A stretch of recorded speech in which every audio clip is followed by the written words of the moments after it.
Hello, ഇന്ന് നമുക്കൊരു chicken കൊണ്ടാട്ടത്തിൻ്റെ recipe കണ്ടാലോ? കുറേ നാളായിട്ടോ വീഡിയോ ഒക്കെ ഇട്ടിട്ട്. അപ്പോൾ നമ്മൾ ക്ലീൻ ചെയ്ത് വെച്ചിട്ടുള്ള ചിക്കനിലേക്ക് ആദ്യം ഇഞ്ചി വെളുത്തുള്ളി ചതച്ചതൊന്ന് ഇട്ട് കൊടുക്കണം.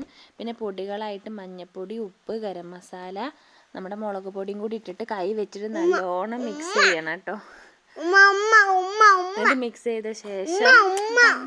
മിക്സ് ചെയ്ത ശേഷം നമുക്കൊരു 10-15 മിനിറ്റ് ഒന്ന് മാറ്റി വയ്ക്കാം കേട്ടോ.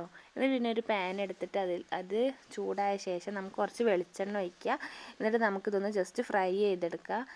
രണ്ട് ഭാഗവും ഒന്ന് തിരിച്ചൊക്കെ ഇട്ടിട്ട് നല്ലോണം ഒന്ന് ഫ്രൈ ചെയ്തെടുക്കണം. എന്നിട്ട് കുറച്ച് ഓയിൽ ഞാൻ അതിൽ നിന്ന് മാറ്റി വെച്ചിട്ടുണ്ട്. കാരണം ഫ്രൈ ചെയ്യാൻ നമ്മൾ കുറച്ച് തോനെ ഓയിൽ ഒഴിച്ചിട്ടുണ്ട്. എന്നിട്ട് അതിന് കുറച്ച് ഓയിൽ നമ്മുടെ പാനിലേക്ക് വെച്ചിട്ട് കുറച്ച് വറ്റൽമുളകും 2 വറ്റൽമുളകും കറിവേപ്പിൻ്റെ ഇലയും കൂടി ഇട്ടിട്ട് നല്ലോണം ഒന്ന് ഇളക്കിയെടുക്കുക.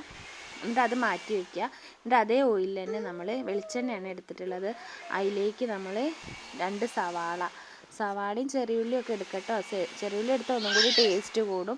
എന്നിട്ട് നമ്മൾ നല്ലോണം ഒന്ന് മിക്സ് ചെയ്ത് കൊടുക്കുക. അതിലേക്ക് ഇഞ്ചി വെളുത്തുള്ളി ചതച്ചത് ബാക്കിയുള്ളതും കൂടി ഇട്ട് കൊടുത്തിട്ട് കുറച്ച് മുളക് പൊടിയും കൂടി ഇട്ടിട്ട് നല്ലോണം, അപ്പോൾ ലോ ഫ്ലെയിമിൽ ഇടണം കേട്ടോ, അല്ലെങ്കിൽ കരിഞ്ഞു പോവും. എന്നിട്ട് നല്ലോണം നമ്മുടെ സവാള ഒരു ബ്രൗൺ കളറായ ശേഷം കുറച്ച് നമ്മുടെ ടൊമാറ്റോ സോസ് ഒഴിക്കണം. എന്നിട്ട് നല്ലോണം ഒന്ന് ഇളക്കിയ ശേഷം ഒരു 1/4 ഗ്ലാസ് വെള്ളം ഒഴിച്ചിട്ട് ഒന്നും കൂടി ഒന്ന് തിളയ്ക്കുമ്പോൾ നമ്മൾ ഫ്രൈ ചെയ്ത് വെച്ചിട്ടുള്ള ചിക്കൻ അതിലേക്ക് തട്ടിയിട്ട് നല്ലോണം ഒന്ന് ഇളക്കി കൊടുക്കുക കേട്ടോ.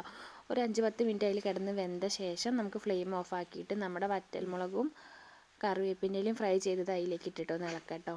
പിന്നെ ഇന്നലത്തെ ബിരിയാണി ഉണ്ടായിരുന്നേ, അപ്പോൾ അതിലേക്ക് ചിക്കനൊന്നുമില്ലായിരുന്നു. അപ്പോൾ ഞാൻ ഇന്നലെ ചിക്കൻ മേടിച്ചത് കുറച്ച് അവിടെ എടുത്ത് വെച്ചതായിരുന്നു.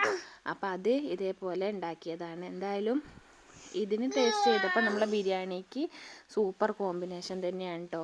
അപ്പോൾ ചിക്കനൊക്കെ ഇല്ലാണ്ട് ഇരിക്കുമ്പോൾ ഇതാണെങ്കിൽ പെട്ടെന്ന് നമ്മുടെ പണിയും തീരും. ഞാൻ പിന്നെ മോനെ എടുത്തതുകൊണ്ട് അധികം ഇതിൻ്റെ ചാറൊന്നും എടുത്തില്ല, ഫ്രൈ ചെയ്ത കഷ്ണം മാത്രമേ എടുത്തിട്ടുള്ളൂ കേട്ടോ. പക്ഷെ എന്തായാലും ബിരിയാണിക്കൊക്കെ സൂപ്പറാണ്, ട്രൈ ചെയ്യണം.